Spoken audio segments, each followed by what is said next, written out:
यह एक सच्ची कहानी है जो एक गांव में एक साधारण से परिवार के दो भाइयों की कहानी है जिसमें कभी आपस में बहुत प्यार मोहब्बत था।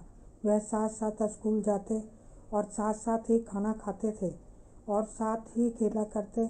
लोग देखते तो कहते कि अरे इन्हें देखो, राम लक्ष्मण की जोड़ी आ रही है।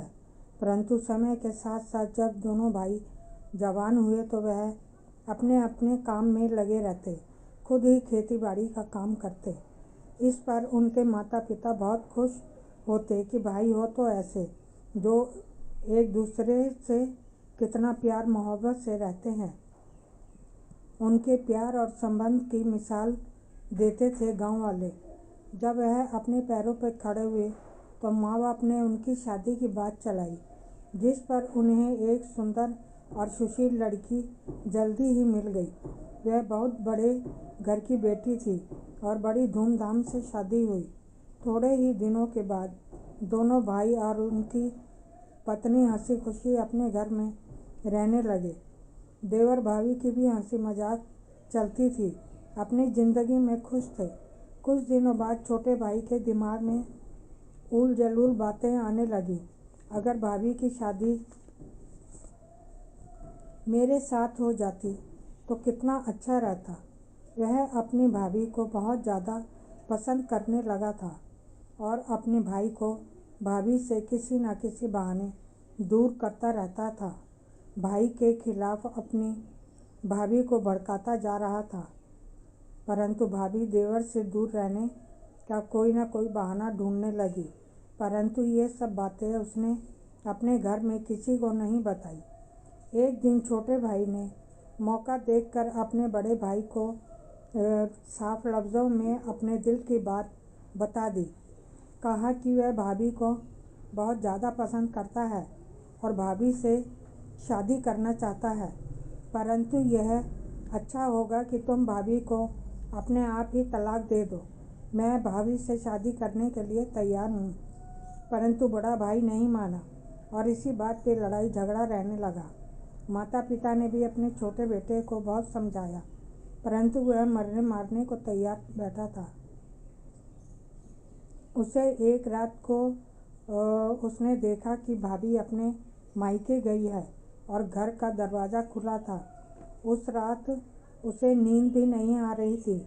उसने मौका पाकर भाई के कमरे में घुस गया और सोते हुए भाई के मुंह पर तकिया रख कर उसकी ई लीला समाप्त कर दी और सवेरे होकर चुपचाप अपनी दिनचर्या में लग गया जैसे कुछ हुआ ही ना हो।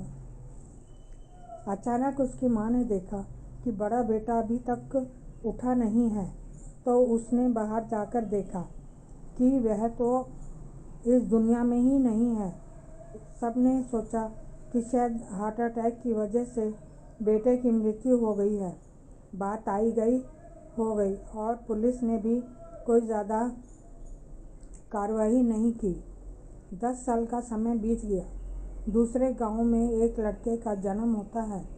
पैदा होते ही बच्चे के मुंह में 2 दांत दिखाई देते हैं, तो उसके माँ बाप ने सोचा कि यह कोई दिव्य बच्चा है जो हमारे घर में पैदा हुआ है। जब बच्चा 5 साल का हुआ तो वह स्कूल जाने लगा। थोड़ा समय बाद वह बच्चा स्कूल न जाकर शिव मंदिर में जाके सारा दिन बिताने लगा। जब काफ़ी समय बीत गया तो मास्टर ने घर में आकर शिकायत की कि आपका बेटा काफ़ी समय से स्कूल नहीं आ रहा है। माता पिता ने अपने बच्चे से स्कूल न जाने का कारण पूछा तो बच्चे ने बताया कि वह रोज़ शिव मंदिर में जाकर बैठ जाता है। तो माँ ने इसका कारण पूछा तो उसने माँ को बताया कि वह पिछले जन्म में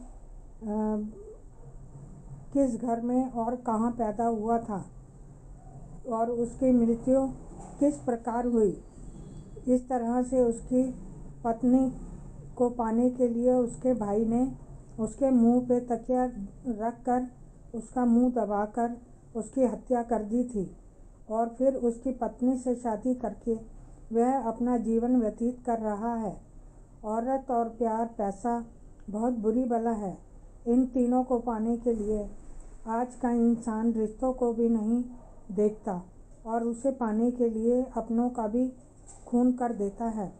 अगर दोस्तों आपको यह मेरी कहानी पसंद आई है तो प्लीज़ इसे लाइक करें और चैनल को सब्सक्राइब करना ना भूलें। Thank you.